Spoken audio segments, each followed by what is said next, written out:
ETF index mutual funds నేర్చుకుని stock మార్కెట్లో రాణించాలనుకుంటున్నారా? వెంటనే ఈ నెంబర్కి కాల్ చేయండి.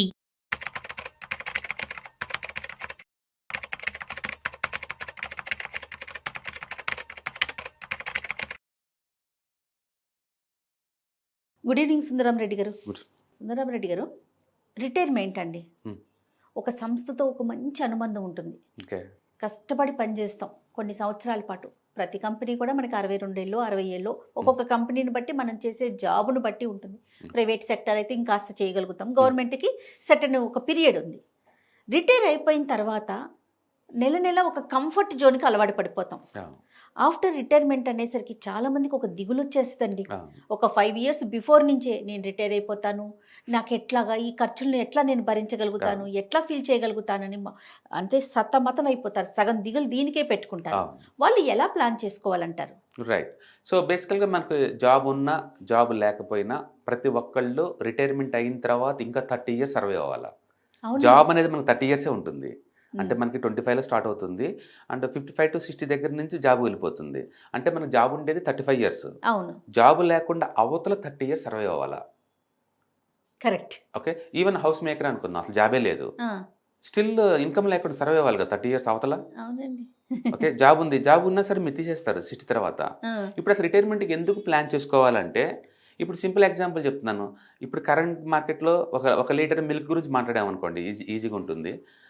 లీటర్ 60 రూపాయలు ఉంది ఇప్పుడు ఒక లీటరు. ఒక 10 ఇయర్స్ బ్యాక్ మాట్లాడామనుకోండి, లీటర్ 32 రూపీస్ ఉండేది. అంటే మిల్క్ ఎవ్రీ డెకేడ్స్కి డబుల్ అవుతుంది అట్లా. ఇప్పుడు నుంచి 10 ఇయర్స్ తర్వాత మిల్క్ ఎంత ఉంటుంది అని చెప్పామనుకోండి, ఇప్పుడు పెరిగే స్పీడ్ చూసుకుంటే అది 145 అవుతుంది లీటరు 10 ఇయర్స్ తర్వాత. ఇప్పుడు మన ఏజ్ కనుక 40 అనుకోండి, 20 ఇయర్స్ తర్వాత మనం రిటైర్ అవుతాం అనుకుంది. ఇప్పుడు నెక్స్ట్ 10 ఇయర్స్ తర్వాత ఒక మిల్క్ అలోన్ రేటు 145 అవుతే, ఆ తర్వాత మళ్ళీ 10 ఇయర్స్కి ఎంత అవుద్ది అంటే 470 అవుద్దండి. అంటే నెక్స్ట్ 20 ఇయర్స్ తర్వాత మిల్క్ రేటు ఒక లీటర్ వచ్చేసరికల్లా 470 రూపీస్ అవుతుంది. అంతెందుకు అవుద్దని మన నమ్ముద్ది కాదు మనకి.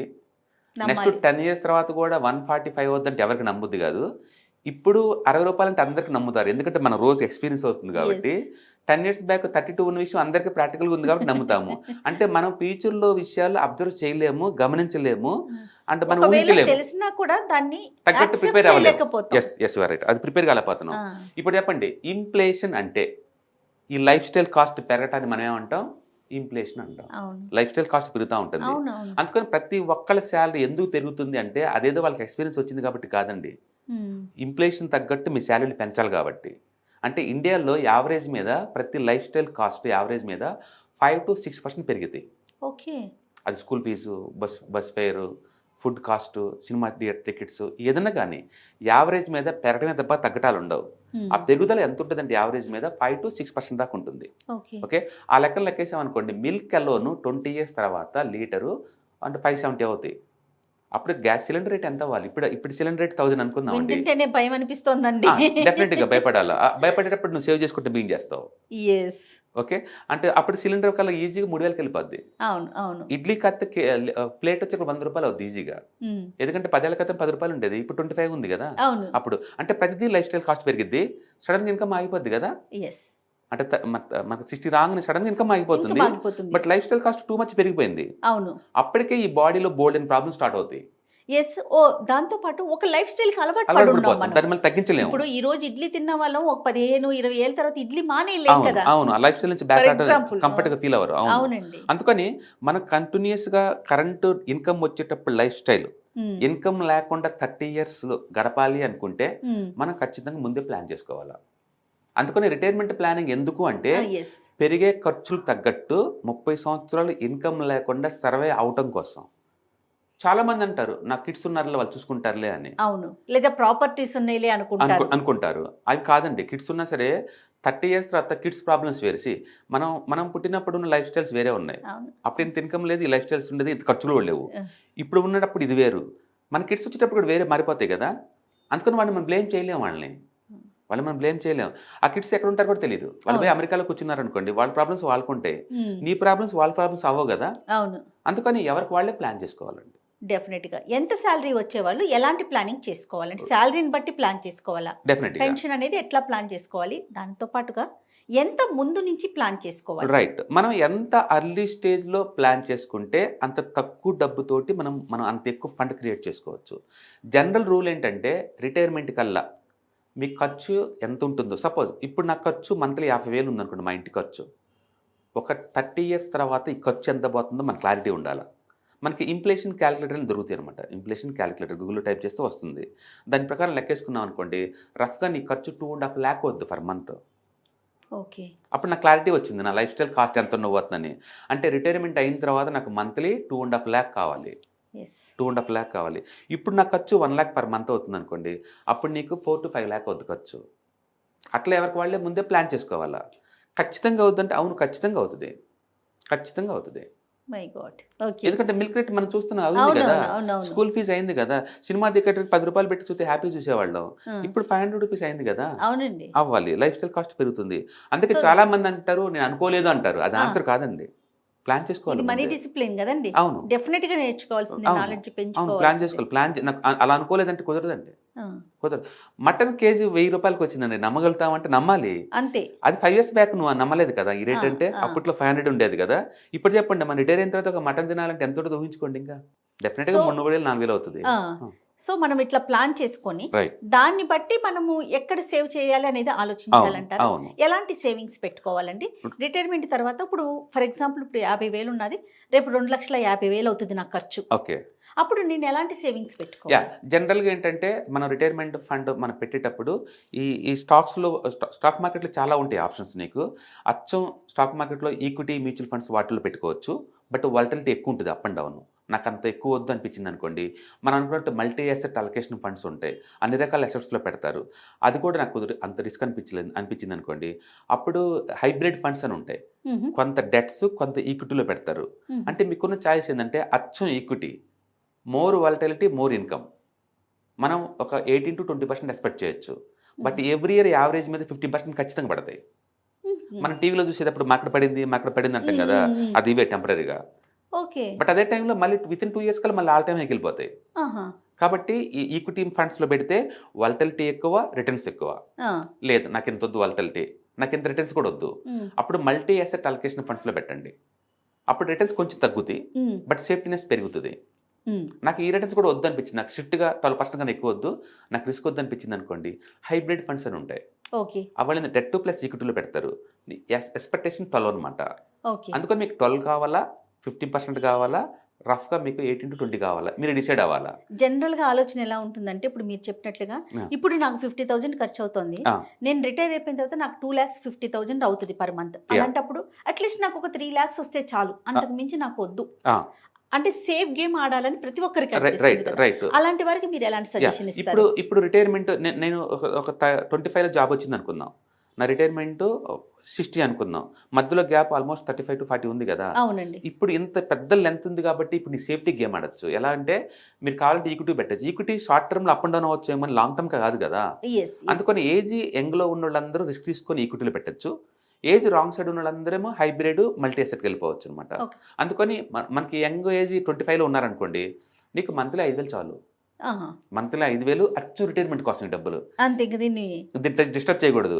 అది కూడా ఆటోమేషన్ చేయండి. SIP అంటాం కదా, సిస్టమాటిక్ ఇన్వెస్ట్మెంట్ ప్లానింగ్ అనమాట. అంటే మనం ఎవ్రీ మంత్ దాన్ని పెట్టే బదులు మనం మాన్యువల్గా మనం బ్యాంక్ వాళ్ళకి పర్మిషన్ ఇచ్చేసాం అనుకోండి, ఆటోమేటిక్ కట్ అవుతా పోతుంది. అది మనతో మనకు సంబంధం లేకుండా అట్లా ఆటోమేషన్ చేసాం అనుకోండి, శాలరీ రాగానే ఫస్ట్ దానికి వెళ్ళిపోతూ ఉంటుంది ఆటోమేటిక్గా. ఇప్పుడు ఈ ఫండ్ యావరేజ్ మీద ఒక 18 to 20% పెరిగింది లాంగ్ టర్మ్ పాయింట్ ఆఫ్ వ్యూలో. అప్పుడు రిటైర్మెంట్కి వచ్చిన తర్వాత ఈక్విటీలో ఉండకూడదు, మల్టీ అసెట్ ఫండ్ కానీ హైబ్రిడ్ కానీ సేఫ్టీ ఫండ్స్ మూవ్ చేయాలి. దాన్ని చేసేసి ఇప్పుడు మంత్లీ మనం విత్డ్రాల్ పెట్టుకుంటాం. అయితే విత్డ్రాల్ ఎంత పెట్టచ్చు అంటే అది గ్రోత్ ఎంత అవుతుందో అందులో 1/4 పెట్టుకోవాలి, మొత్తం పెట్టకూడదు. అంటే యావరేజ్ మీద ఒక 3 to 5% పెట్టుకోవచ్చు విత్డ్రాల్స్. ఇప్పుడు నా లైఫ్ స్టైల్ కాస్ట్ 3 లక్షలు అవుతుంది అనుకున్నాను అనుకోండి, అప్పటికల్లా నా ఫండ్ కనీసం ఒక 8 crore అలా ఉండాలి. అప్పుడు 8 crore ఉంచి నేను మంత్లీ ఒక 4% విత్డ్రాల్ పెట్టుకుంటాను. దాన్ని SWP అంటాం, సిస్టమాటిక్ విత్డ్రాల్ ప్లాన్ అనమాట. అయినా సరే నా ఫండ్ ఇంకా గ్రో అవుతూనే ఉంటుంది మళ్ళీ, ఎందుకంటే మొత్తం తీయట్లేదు కదా. అట్లా ప్రతి ఒక్కరు వరస్ట్ లీస్ట్ అనుకుంటే కనీసం 1 crore అని ఉండాలి ఫండ్. లీస్ట్ టు వరస్ట్ అనుకుంటే. బెస్ట్ సినారీలు అంటే మీకు యావరేజ్ మీద ఒక 5 to 10 crores depending upon your life style. Okay. అంటే అది మీరు కెరీర్ స్టార్టింగ్ లో అంటున్నారు. స్టార్టింగ్ అయితే నీకు ఈజీ అవుతుంది, ఆ, టైం ఎక్కువ ఉంది కాబట్టి. టైం ఎక్కువ ఉంది కాబట్టి మనం తక్కువ ఇన్వెస్ట్మెంట్ తో మనం అవును సాధించవచ్చు. అవును లేదు ఒక 10 years ఉంది, ఆ. 40 క్రాస్ అయ్యారు, ఆ. 50 క్రాస్ అయ్యారు, ఆ. ఇలాంటి వారికి అయితే మినిమం ఎంత పక్కన యా, పెట్టాలంటారు? ఇప్పుడు ఏమవుతుందంటే మీరు తక్కువ టైం వచ్చింది కదా, మ్మ్. కాంపౌండ్ టైం తగ్గిపోయింది ఆటోమేటిక్ గా, మ్మ్. రిస్క్ తీసుకునే ఎబిలిటీ కూడా తగ్గిపోయింది. అంటే మీరు రాంగ్ చేశారు ఆల్రెడీ, ఆల్రెడీ మీరు ఆల్రెడీ రాంగ్ చేసినట్లు. ఎందుకంటే ఇప్పుడు రిస్క్ తీసుకునే ఎబిలిటీ లేదు, ఇంకా అవును. నీ మీద డిపెండ్ ఫ్యామిలీ ఉంది, వాళ్ళందరూ కాలేజీకి వెళ్తున్నారు, అందరికి అన్ని ఖర్చులు ఖర్చులు సర్దాలి బాగా కదా, పెరుగుతాయి. అవునండి. సర్దాలి కదా, అందుకని ఇప్పుడు రిస్క్ తీసుకోలేరు ఇంకా. బట్ అదే టైంలో కాంపౌండ్ ఆడుతున్న టైం కూడా లేదు, ఓకే. అంటే రాంగ్ సైడ్ ఉన్నారు. ఇప్పుడు మీరు ఇంతకుముందు యూత్ లో ఉన్నప్పుడు నెలకు 5,000 పెట్టేవాళ్ళు కదా, ఇప్పుడు 50,000 పెట్టాల్సి ఉంటుంది పర్ మంత్, అచ్చు ఓ. రిటైర్మెంట్ కోసమే. ఓకే. అందుకో లేట్ అయ్యే కొద్దీ 10 times 20 times అవుతుంది మీకు పనిష్మెంట్ కింద. Okay. So as early as మనము ప్లాన్ అవును, చేసుకోవాలి. యాక్చువల్ జాబ్ రాగానే వచ్చింది కాబట్టి ఈ టైంలో మ్యాక్సిమం మనీ సేవ్ చేసుకుంటే బాగా రిటైర్మెంట్ కోసం. ఎందుకంటే జాబ్ వచ్చిన తర్వాత మధ్యలో ఊడిపోవచ్చు, కరెక్ట్. రెండోది లేట్ చేసే కొద్దీ మళ్ళీ ఎక్కువ పెట్టాల్సి వచ్చింది మార్కెట్లో. ఈ రెండింటి కాంపెన్సేషన్ ఏంటంటే జాబ్ రాగానే మరుక్షణమే మన రిటైర్మెంట్ కోసం ప్లాన్ చేయాల్సిందే. చాలా మంది సెటైర్లు వేస్తారు, ఇప్పుడే కదా జాబ్ వచ్చింది కొంచెం ఎంజాయ్ చేయని అని. నీ ఎంజాయ్మెంట్ వల్ల లేటర్ లైఫ్లో సఫర్ అయ్యేలాగా ఉండకూడదు ఆ ఎంజాయ్మెంట్, అందుకని ప్లాన్ చేసుకోవాలి. అందుకని పేరెంట్స్కి ఫైనాన్షియల్ లిటరసీ కొనుక్కుంటే కిడ్స్ హ్యాపీగా సెటిల్ అవుతారు. సెటిల్ అవుతారు. కరెక్ట్. ఇప్పుడు ఈ రిటైర్మెంట్ ప్లాన్ అనేది ఖచ్చితంగా రిటైర్మెంట్ కోసమే, అందులో నో డౌట్. దాంట్లో వేరే ఆబ్జెక్ట్స్ కలపకూడదు మనం, కలపకూడదు. ఫర్ ఎగ్జాంపుల్ మ్మ్. ఇంకా కాన్వర్ట్ సిచ్యువేషన్ వస్తుంది ఒక్కొక్కసారి, ఆ. అప్పుడు అది మనం తీసుకోవడానికి అవకాశం నో, ఉంటుంది. మీరు యాక్చువల్గా అది మీ ఆబ్జెక్ట్, మీ గోల్ అదంతే. ఆహా. కానీ నాకు 1 year తర్వాత నాకు డబ్బు అవసరమైంది, ఆ. ఇల్లు కొన్నాను, అతనికి టోకెన్ అమౌంట్ ఇవ్వాలి, వేరే డబ్బులు లేవు అనుకోండి, దీన్ని క్రాక్ చేయొచ్చు. ఓకే. కానీ ఇలా మరీ డీవియేట్ అవుతున్నారు అనుకోండి, ఒక ఆబ్జెక్ట్ ఉండదు అనమాట. ఆ. అందుకని బెస్ట్ ఏంటంటే లైఫ్లో ప్రతి ఈవెంట్కి ముందే ప్లాన్ చేసుకోవాలా. ఎగ్జాంపుల్, ఇప్పుడు నేను యూత్ క్యాంపస్ ఇంటర్లో జాబ్ వచ్చేసింది, తర్వాత ఏమైంది, ఒక 5 సంవత్సరాల తర్వాత మ్యారేజ్ ఖచ్చితంగా అవుద్ది కదా, అది ముందే ప్రిడిక్ట్ చేయాలి కదా. అంతే. అంటే 30 ఏజ్లో మ్యారేజ్ అవుతుంది. మ్యారేజ్ అనగానే ఇవాళ రేపట్లో గోల్డ్ పెట్టాలి కదా, గోల్డ్ తెలుసు కదా రేట్లు ఎలా పెరిగిపోతున్నాయో. అంటే ఫంక్షన్ హాల్ ఖర్చే నెలకు 5, అదే ఒక సింగిల్ టైం ఈవెంట్కి 5,000 దాకా అవుద్ది కదా, ఫోటోగ్రాఫ్కి ఒక 5 లక్షల దాకా అవుద్ది కదా. ఈవెంట్కి మొత్తం ఎంత ఖర్చు అవుద్దో ముందు విజువలైజ్ అవ్వాలి మనం. అంటే ఒక మ్యారేజ్ చేసుకోవాలంటే ఒక అకేషన్కి మీకు ఒక 20 to 50 lakh ఖర్చు అవుద్ది. అవును. తర్వాత విత్ ఇన్ ద 5 years కల్లా మళ్ళీ కిడ్స్ పెట్టుకుంటాం, మళ్ళీ వాళ్ళ education A to Z plan చేసుకోవాలి ముందే. అలా అనుకోలేదు అంటే వర్కౌట్ అవ్వదండి. కిడ్ని వద్దనుకోండి, అలా అనుకోలేదు అనే బదులు కిడ్స్ని వద్దనుకోండి, ఎందుకంటే వాళ్ళని తెచ్చి ఎందుకు సఫర్ చేయాలి మనం. అందుకే ముందే ప్లాన్ చేసుకోవాలి, ఎక్కడ దాకా చదివిద్దాం అనుకుంటున్నావు అంత వాళ్ళ ఖర్చులు ఎంత అవుతున్నది ముందే ప్లాన్ చేసుకుని పెట్టుకోవాలి. తర్వాత ఒక 45 ఏజ్లో ఇల్లు కొందాం అనుకుంటాం కదా, అందుకని ఇల్లు ఎంత ఖర్చు అవుద్ది. సపోజ్ ఇప్పుడు ఇల్లు ఒక 2,000 ఎస్ఎఫ్టీ ఇల్లు కొందాం అనుకున్నాను అనుకోండి, ఇప్పుడున్న రేట్ అనుకోకూడదు, ఇప్పుడు అనుకున్న రేటు ప్లస్ 6% ఇన్ఫ్లేషన్ యాడ్ చేసి అనుకోవాలా. అవును. అప్పుడు అంటే అప్పట్లో ఒక 4 కోట్లు అవుతుంది ఇల్లు, ఇప్పుడు కోటి ఇల్లు కడితే అప్పట్లో 4 కోట్లు 4 అవుతుంది. కోట్లు అయిపోతుంది. 4 కోట్ల ఇల్లు కొనుక్కోవడానికి ప్లాన్ చేసుకోవాలా. తర్వాత మళ్ళీ రిటైర్మెంట్ ప్లానింగ్ ఉంటుంది. అంటే ప్రతి వ్యక్తి, జాబ్ చేసే వ్యక్తి, బ్యాచులర్ వ్యక్తి, marriage, kids and house and వాళ్ళ రిటైర్మెంట్, education. ఈ 4 మ్యాండేటరీ గోల్స్ ఉండాలి నీకు. Yes. అందుకని ఈ 4 పర్పస్ కోసం డబ్బు దాస్తూ ఉండాలి. అందుకని మీ దాసే డబ్బు ఈ 4 సపరేట్ గోల్స్లో పెట్టుకున్నారనుకోండి, మనకు డిస్టర్బ్ అవ్వం. రైట్. అంటే పర్ఫెక్ట్ ప్లానింగ్ అనేది మాత్రం చాలా చాలా అవసరం అండి. లేకపోతే సఫర్ అవుతాం మనమే. ఈ మన జీవితానికి మనమే రెస్పాన్సిబుల్. పక్కన వాళ్ళు ఎలా అవుతారు చెప్పండి. అంతే. అనుకోలేదు అనేది ఆన్సర్ కానే కాదు ఇక్కడ, Yes. ఖచ్చితంగా ఉండాలి. అందుకనే Expect చేయాలి. పుట్టిన ప్రతి మనిషికి ఫైనాన్షియల్ ప్లానింగ్ ఉండాలా. అది సపరేట్ సబ్జెక్ట్ కాదండి, ఆ. కోర్ సబ్జెక్ట్ లాగా ఉండాలి పైగా, Yes. ఎందుకంటే మనం ఎఫెక్ట్ అవుతున్నాం కాబట్టి. అవునండి. అవును. అందుకని మీకు ఫైనాన్షియల్ లిటరసీ బాగుండాలా, ఇన్వెస్ట్మెంట్ వెహికల్స్ ఎక్కడెక్కడ పెడితే ఎంతెంత వచ్చిందో క్లారిటీ ఉండాలా, రిస్క్ ఎంత వచ్చిందో క్లారిటీ ఉండాలా. ఇది మరి లేమెన్కి ఎట్లా తెలుస్తుంది సుందరామరెడ్డి గారు? యా, అందుకనే ఇక్కడ లేమ్యాన్ అంటూ ఉండకూడదు, అది ఉండటం కూడా శాపమే, లేమ్యాన్గా ఉండటం కూడా శాపమే. అందుకని మీరు సాధ్యంత వరకు ఈ నాలెడ్జ్ జోన్లోకి రావాలి. మీరు సాధ్యంత వరకు ఎస్ ఎస్. ఇప్పుడు మనం సుమన్ టీవీ వీడియోస్ చూసామనుకోండి, ఫైనాన్షియల్ లిటరసీ బోల్డ్ అని ఉన్నాయి, కనీసం మీకు అర్థం కాకపోయినా ఆ టర్మినాలజీ అర్థం అవుద్ది కదా, వీళ్ళు ఏం మాట్లాడుకుంటున్నారు అనేది. చిన్నగా గ్రాప్ చేసుకుంటూ ముందు బాటం ఒక పద్ధతి. లేదు అంటే మన సుమన్ టీవీలోనే ఆన్లైన్ వెబినార్స్ కండక్ట్ చేస్తారు, ETFs, index funds, mutual funds. అసలు అవేంటి అవి తెలుసుకుంటే నాకు అలా యూజ్ అవుతుంది, వాటి ద్వారా మార్కెట్లో ఎంటర్ అవుతుంది, నాకు ఎంత వస్తుంది, ఇందులో రిస్క్ ఎంత ఉంది, రివార్డ్ ఎంత ఉందని మీరు 4,000 రూపీస్కి తెలుసుకోవచ్చు కదా. ఇంట్రెస్ట్ ఉంది అంటే ఇంకా ఫర్దర్ ఎక్స్ప్లోర్ చేసుకుంటూ పోవచ్చు. ఇది మీ జీవితం, మీరే రెస్పాండ్ అవ్వాలి. నాకు పనికిరాదు అన్నట్టు దూరం ఉంటూ కుదరదు. ఎస్. మాకు అవసరం లేని సబ్జెక్ట్ అనుకోవడానికి లేదు, ఏం లేదు, అది మనం ఎఫెక్ట్ అవుతూ ఉంటాం. కాకపోతే మనీ మేక్ చేయడానికి, మనీ మెయింటైన్ చేయడానికి, మనీ ప్రొటెక్ట్ చేసుకోవడానికి ఇది ఒక్క పద్ధతి అని ఏం లేదు. మనం పుట్టకతోటి బై డిఫాల్ట్ గోల్డ్ పెట్టవచ్చు, ఎందుకంటే మన పేరెంట్స్ పెట్టారు కాబట్టి. అవును. ల్యాండ్ మీద ఇన్వెస్ట్ చేయడం వచ్చు, ఎందుకంటే మన పేరెంట్స్ చేశారు కాబట్టి. చిట్టీలు వచ్చు, మన పేరెంట్స్ కాబట్టి. బట్ మనం డిజిటల్ ఏరియాలో ఉన్నాం ఇప్పుడు. ఎస్, మన parents knowledge may not be updated this levels అనమాట. అవును, అందుకని మనం అప్డేట్ అవ్వాలి, డెఫినెట్గా డెఫినెట్గా అవ్వాలి. స్మూత్గా ఉండాలి, సేఫ్టీగా ఉండాలి, కంఫర్ట్గా ఉండాలి, మనీ బాగా గ్రో అవ్వాలి. ఎస్, ఈ 4 ఇంటిగ్రేట్ చేసుకుంటూ ముందు పోవాలి. అందుకని ప్రతి వ్యక్తి irrespective of which profession you belongs to, డెఫినెట్గా ఫైనాన్షియల్ లిటరసీ ఉండాలా. లేకపోవటం మనం చేసిన పాపం కింద లెక్క. అది దాని పోతే నాకేం లాస్ అవుతాను అనకూడదు, ఆలోచించాలి మనం, ఎందుకంటే మన జీవితం ఎఫెక్ట్ కాబోతుంది. అవునవును, 100% కరెక్ట్ చెప్పారు సుందరం రెడ్డి. నేను నా పర్సనల్ ఒక ఎక్స్పీరియన్స్ షేర్ చేస్తాను. మిగతా సబ్జెక్టులో ఉన్నంత నాలెడ్జ్ నిజంగా నాకు ఫైనాన్షియల్ ఇష్యూస్ మీద లేదు. అంటే ఒక క్వశ్చనింగ్ కానీ ఒక నాలెడ్జ్ కానీ లేదు.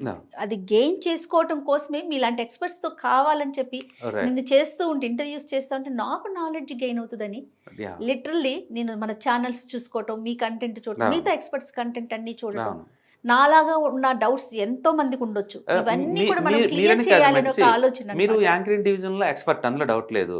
మీరే కాదు, ఇంకొకళ్ళు doctor professional experts, lawyer professional experts, engineering experts, వాళ్ళందరికీ కూడా ఫైనాన్షియల్ లిటరసీ ఉండదు. ఎందుకంటే వాళ్ళ డొమైన్ టూ మచ్ బిజీ వాళ్ళు. అంటే అది బయటకు వచ్చి థింక్ చేసేంత టైం ఉండదు. దాని అర్థం వాళ్ళు సంపాదించడం లేదు అని కాదు, అందులో బిజీ అయిపోయారు. ఈ ఉన్న మనీని ఎలా మేనేజ్ చేయడం అనేది మర్చిపోయారు.